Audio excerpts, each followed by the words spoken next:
हो सकता है अंजना ओम कश्यप के पति भी इन्हीं किसी इंस्टीट्यूट से निकले हो, ये जानकारी शायद नहीं हो, क्योंकि वो भी आईपीएस अधिकारी है। तो जिसके घर में इस तरह की चीजें हो और वो ऐसे सवाल उठाएं, ये बड़ा हास्यास्पद होता है। अब मीठा मीठा गप और कड़वा कड़वा थू आप कुछ भी कहें, आप 2 कौड़ी कहें, आप 2 पैसे कहें, आप फर्जी कहें, आप किसी को कुछ भी कह सकते हैं, लेकिन अगर आपको कुछ कोई कहेगा तो फिर आपके पास संस्थाएं हैं। जैसे सरकार के पास संस्थाएं हैं, तोता मैना, इनके पास भी संस्थाएं हैं। नमस्कार दोस्तों, कैसे हैं आप लोग। उम्मीद है आप सभी अच्छे होंगे। 2 करोड़ की मानहानि का केस किया गया है एक बहुत बड़े चैनल की बहुत बड़ी एंकर के द्वारा 4PM पर, और हमको पत्रकारिता सिखाई जा रही है। उसे पत्रकारिता सिखाई जा रही है जिसने सरकारों की आंख में आंख डालकर सवाल पूछे हैं, कठिन सवाल पूछे हैं, जिससे सरकारें तिलमिला गई हैं। हमारे चैनल तक को बंद करवाने की कोशिशें की गई हैं, तो फिर हमको टारगेट किया जा रहा है। और वो लोग कर रहे हैं जो गुरु शिक्षक उनको 2 कौड़ी का बताते हैं। करेंगे बात। केपी मलिक जी बृहस्पतिवार हमारे साथ जुड़े। सर बहुत बहुत स्वागत है आपका। बहुत बहुत धन्यवाद हिमांशु जी, आपका भी और आपके दर्शकों का भी धन्यवाद, आभार जी। सर अब हमें जो है पत्रकारिता करना सिखाया जा रहा है, बताया जा रहा है गोदी मीडिया की तरफ से कि आप लोग गलत कर रहे हैं, आपने मानहानि कर दी है। एक बहुत बड़े चैनल की, प्रतिष्ठित चैनल की प्रतिष्ठित एंकर हैं, उनकी तरफ से 2 करोड़ की मानहानि का केस ठोका गया है। लेकिन वो जब किसी को 2 कौड़ी का कह दें तो फिर किसी की मानहानि नहीं होती है, लेकिन उन पर अगर कोई सवाल खड़ा कर दे तो मानहानि हो जाती है। ये किस तरह की नीति है और किस तरह से सरकार को डिफेंड करने के लिए उन लोगों से सवाल पूछा जा रहा है जो सरकार से आंख में आंख डालकर सवाल पूछते हैं।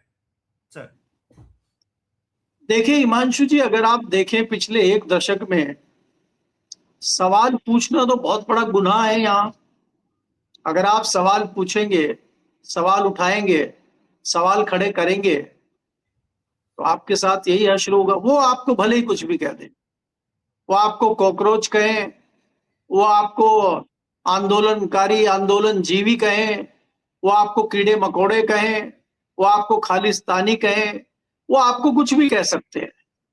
आप कुछ नहीं कह सकते, आपको अधिकार नहीं है, एक तरफा है। और वो जो न्यूज की एंकर है, वो तो एंकर है, वो मैं पत्रकार नहीं कहता उनको, एंकर है। वो टेलीप्रॉम्प्टर पर लिखा हुआ चलता रहता है और वो पढ़ती रहती है। उन्होंने नहीं बोला, वो तो 2 कौड़ी का हो सकता है, पीछे से लिखा हुआ आ गया हो।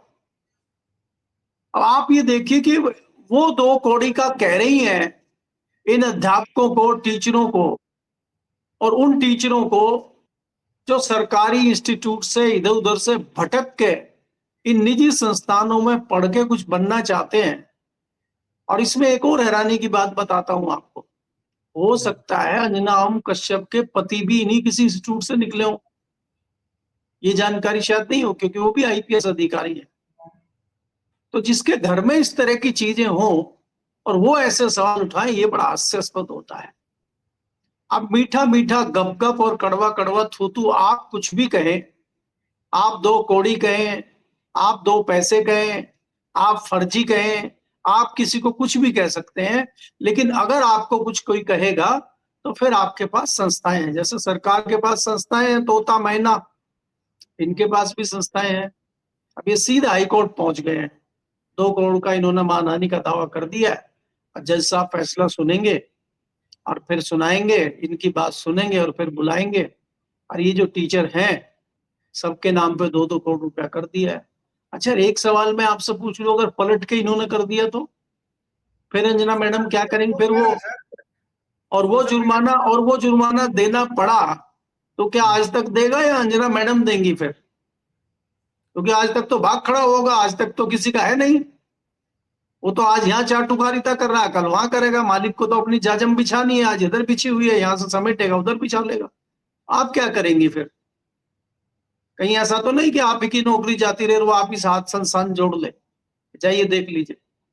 मैं ये कह रहा हूं कि इनको ये नहीं दिखाई देता कि इनके विषय में क्या चर्चा हो रही है जनमानस में। आज आप कहाँ हैं, कल आप कहाँ थे, कल कहाँ होंगे, इसकी कोई चिंता ही नहीं है। क्या कहीं ये इस भ्रम में आ गए हैं क्या कि मोदी जी जो सपना दिखा रहे हैं 2047 का, तो 2047 तक ये निश्चित हो चुके हैं क्या? या तो ये मान के चल चुके हैं कि हमें तो जो करना है इन्हीं के कार्यकाल में करना है, उसके बाद तो हमें संन्यास ले ही लेना है, तो हमारा कोई क्या बिगाड़ेगा। मुझे लगता है अधिकतर लोग इस मानसिकता के हैं। उनको ये लगता है कि जो करना है अभी कर लो, बाद में तो कुछ होना नहीं है, और बाद में तो दुनिया ही शायद समाप्त हो जाएगी। अरे भाई, पहले सत्ता किसी और के पास थी, अभी सत्ता किसी और के पास है, आने वाले कल में सत्ता किसी और के पास होगी। तो इस पे भी थोड़ा विचार होना चाहिए, इस पे भी सोचना चाहिए। आप जनहित के मुद्दे उठाते नहीं है। नीट का इतना बड़ा मामला चल रहा है, उस पे आप एक शो करते नहीं है, और उल्टा अगर कोई टीचर आवाज उठा रहा है, कोई युवाओं की चिंता कर रहा है, विद्यार्थियों की चिंता कर रहा है, जिन्होंने एग्जाम दिए उनकी चिंता कर रहा है, कोई बारीकी बता रहा है, आप उसको 2 कौड़ी का बता रहे हैं। तो क्या जताता है ये आपकी मानसिकता बता रहा है कि आप किस मानसिकता के व्यक्ति हैं। तो मुझे लगता है कि इनको कोई फर्क नहीं पड़ता है, ये चाहे कुछ भी करे, लेकिन अगर कोई इनको कुछ कह दे तो ये अपना दम दिखाने के लिए उसको कोर्ट की धमकी, पुलिस की धमकी, सरकार की धमकी, एजेंसी की धमकी, इस तरह की धमकियां देते रहते हैं। इनका तो जुमला भी एक चलता रहता है ना, पता चला हमारे आपके ऊपर भी कल एक नोटिस हो जाए कोर्ट से कि परी है ये तो, किसकी परी है ये भी शायद आपको पता होगा, जुमले चलते रहते हैं इनके। तो परी तो कर सकती है ना भाई। तो इसलिए मुझे नहीं लगता कि हमें इस विषय पे इतनी बड़ी चर्चा करनी चाहिए। मुझे नहीं लगता कि अगर कोई अच्छे जज होंगे और किसी अच्छे जज के सामने मामला जाएगा और ये टिक पाएगा, क्योंकि बहुत ही बेहुदा मुझे लगता है मांग है इस तरह की, कि कोई निजी टिप्पणी किसी के ऊपर किसी ने की नहीं है, उन्होंने तो आपके जवाब में बातें कही हैं और उसमें कोई झूठ नहीं है। आप झुठलाइए उसको, अगर आप में ताकत है तो एक शो रख दीजिए इस पर और झुठला दीजिए, और आप अपने चैनल में ही क्यों नहीं आमंत्रित कर लेते उनको एक डिबेट में। आप अपने जवाब दीजिए, वो अपने जवाब देंगे, आप बताइए, आप वहां कहिए फिर उनको कि आप तो 2 कौड़ी के टीचर हैं, आपने ये घटनाएं की हैं, उनका पूरा चिट्ठा निकाल कर रख दीजिए आप। भाई अगर आप ये बात उनको कह रहे हैं कि वो 2 कौड़ी के टीचर हैं, तो उसको 2 कौड़ी के टीचर को आप बताइए ना किस तरह से 2 कौड़ी के हैं वो, तथ्य रखिए ना आप, और घोषित करिए उनको, और उनकी परतें खोल दीजिए देश के सामने। आपका चैनल तो दिखता है, वो क्यों नहीं कर रही है आप? कोर्ट का सहारा क्यों ले रही है? कोर्ट खाली इसी काम के लिए बैठा है क्या? कोर्ट में तो बहुत सारे केस पेंडिंग पड़े हैं जरूरी, देश हित के, लोगों के हित के। कई परिवार जेल में है, उनको बाहर आना है, कई निर्दोष जेल में है, उस पर तो फैसला कोर्ट कर नहीं पा रही है। वो फाइल तो 15 साल 20 साल कोर्ट में पड़ी हुई है। आपके फैसले पर तत्काल सुनवाई होनी चाहिए। तो ये जो चीजें भरमाने की, भटकाने की है, मुझे लगता है कि इससे कहीं ना कहीं मीडिया की भी साख गिरती है। हालांकि बहुत साख गिर चुकी है मीडिया की, और इसीलिए हम जिनको कहते हैं कि ये मेन स्ट्रीम के चैनल हैं, मेन स्ट्रीम के अखबार हैं, मेन स्ट्रीम मीडिया है, ये मेन स्ट्रीम मीडिया पीडिया कुछ नहीं, मेन स्ट्रीम हम लोग हैं जो सच्ची खबर अभी देने की कोशिश कर रहे हैं। और जितने लोग सुन रहे हैं, हम सही तरीके से तथ्यों के आधार पर चीजों को बोल रहे हैं। हमारे ऊपर किसी का दबाव नहीं है, और ना हम किसी का दबाव सहन करते हैं। ये सोच के अगर हम चीजें बोल रहे हैं तो जनता हमें देख रही है, और ये कहीं ना कहीं इनके अंदर ये इस बात की भी हड़बड़ाहट है कि इनके चैनल की टीआरपी गिर गई है, इनको लोगों ने देखना बंद कर दिया है। क्योंकि जिस प्रकार से भगताई कर रहे हैं, जिस प्रकार से आरती उतार रहे हैं, वो जनता भी थक चुकी है इनको देखते देखते। वो कोई नई चीज चाहती है। इसीलिए मुझे लगता है कि इनके ऊपर जनता के भी आरोप प्रत्यारोप हैं। अगर आप सोशल मीडिया खोल के देखेंगे तो खाली टीचरों ने ही नहीं कहा है, बहुत सारे लोगों ने उन दुनिया भर की बातें कही हैं। तो आप उन पे भी कर दीजिए मानहानि का केस, वो भी आ जाएंगे कोर्ट में। जी। अच्छा, बड़ा दुख लगता है, बड़ी तकलीफ होती है कि हम, क्योंकि जिस जिस स्ट्रीम से हम लोग आते हैं उसी स्ट्रीम के लोगों पर सवाल खड़े करते हैं। हम लोगों को अच्छा नहीं लगता है कि हम अंजना ओम कश्यप या फिर किसी भी ऐसे व्यक्ति पर सवाल खड़े करें। लेकिन अब देखिए, सिलेंडर के दाम बढ़ गए, इससे पहले पेट्रोल डीजल के दाम बढ़े थे, उससे पहले कॉमर्शियल गैस सिलेंडर 5 किलो वाले सिलेंडर के दाम बढ़े थे। लेकिन हमने टीवी पर तो ये देखा कि झालमुड़ी का इतिहास क्या है, उसके फायदे नुकसान जाने हमने, मेलोडी की इतिहास हम लोगों ने जान लिया। मतलब हम आखिरकार उस इतिहास को जानकर क्या करेंगे जो आम आदमी की परेशानी, उस पर दिक्कतों पे आप बात करते हो और हम आपको जो है हाथों हाथ लेते, इस देश की जनता आपको हाथों हाथ लेती। लेकिन आप तो सरकार की चाकरी में व्यस्त हैं और फिर आप जो है मानहानि भी करेंगे। मतलब उल्टा चोर कोतवाल को डांटे, ये प्रक्रिया चल रही है। देखिए, जो देश हित के मुद्दे हैं, जो जनहित के मुद्दे हैं, वो कहीं खो गए हैं।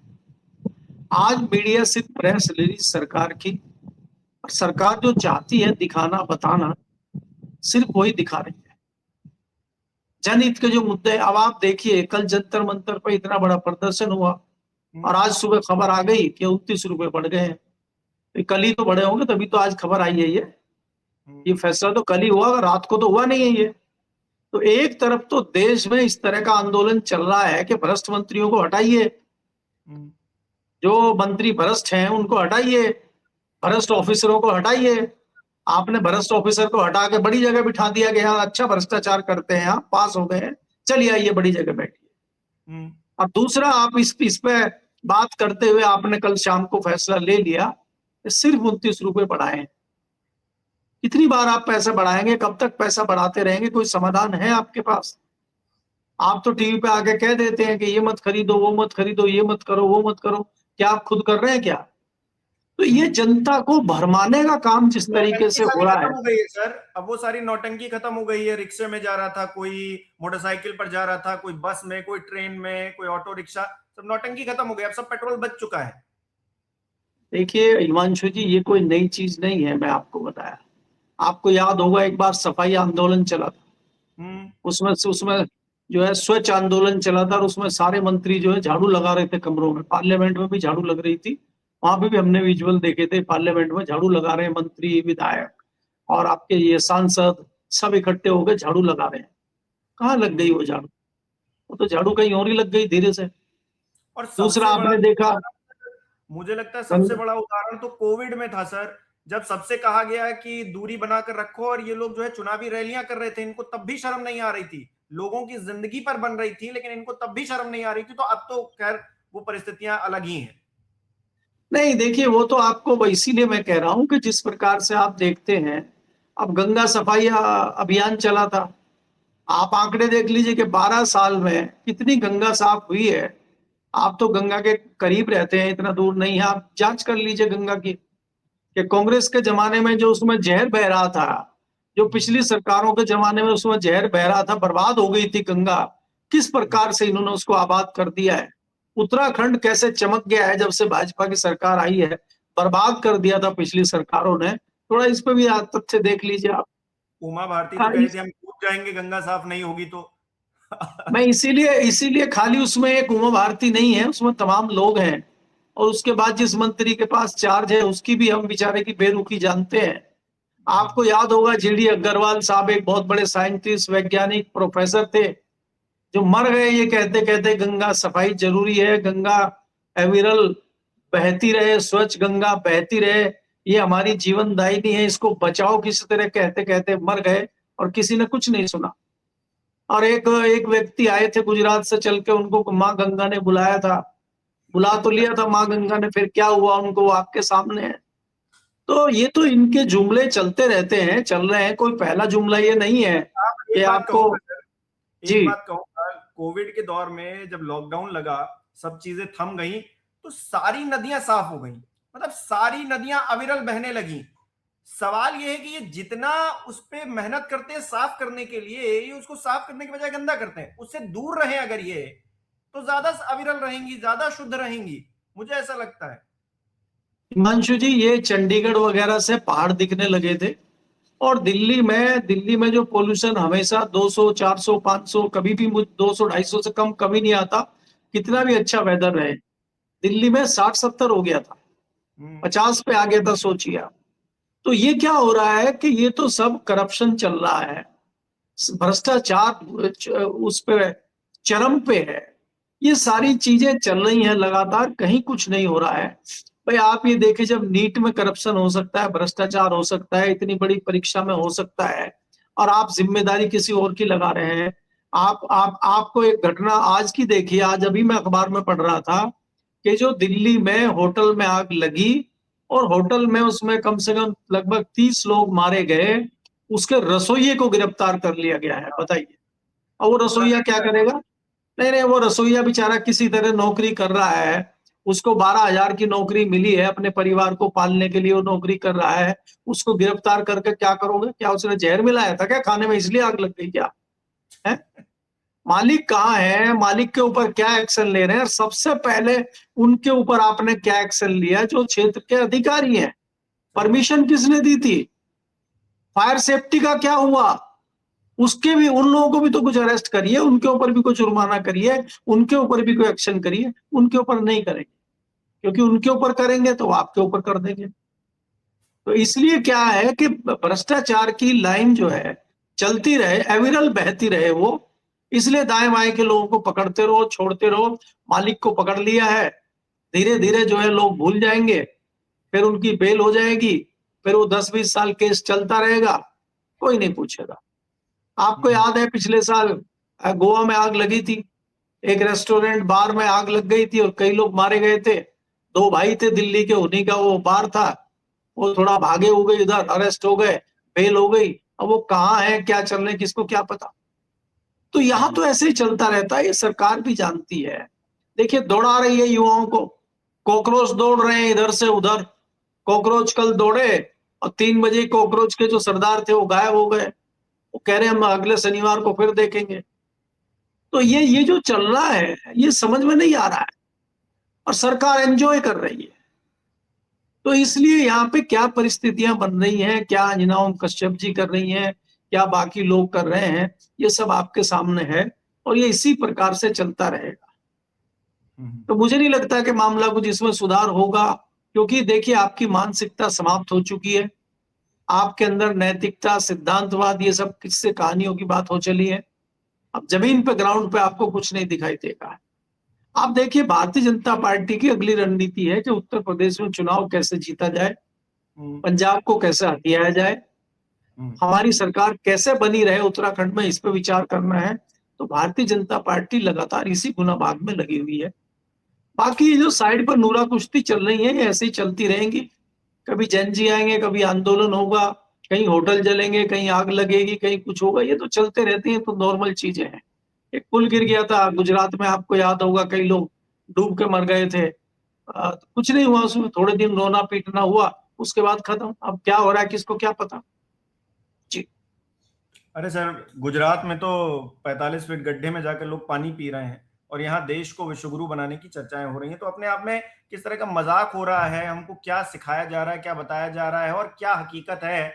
मतलब गोदी मीडिया इसमें बहुत बड़ी भूमिका निभाता है, और गोदी मीडिया भूमिका अपनी निभा रहा है, और जनता उसको वैसा रिएक्ट भी उस पर कर ही रही है। बहुत बहुत शुक्रिया सर हमारे साथ जुड़ने के लिए, तमाम बातचीत के लिए। हमारे दर्शक किस तरह से देख रहे हैं इस विषय को कमेंट करके जरूर बताएं। इस वीडियो को लाइक करना, शेयर करना मत भूलिएगा। हमारे चैनल को सब्सक्राइब नहीं किया तो वो भी जरूर कीजिएगा। आप हमें सहयोग भी कर सकते हैं ज्वाइन बटन पर क्लिक करके। बहुत बहुत धन्यवाद।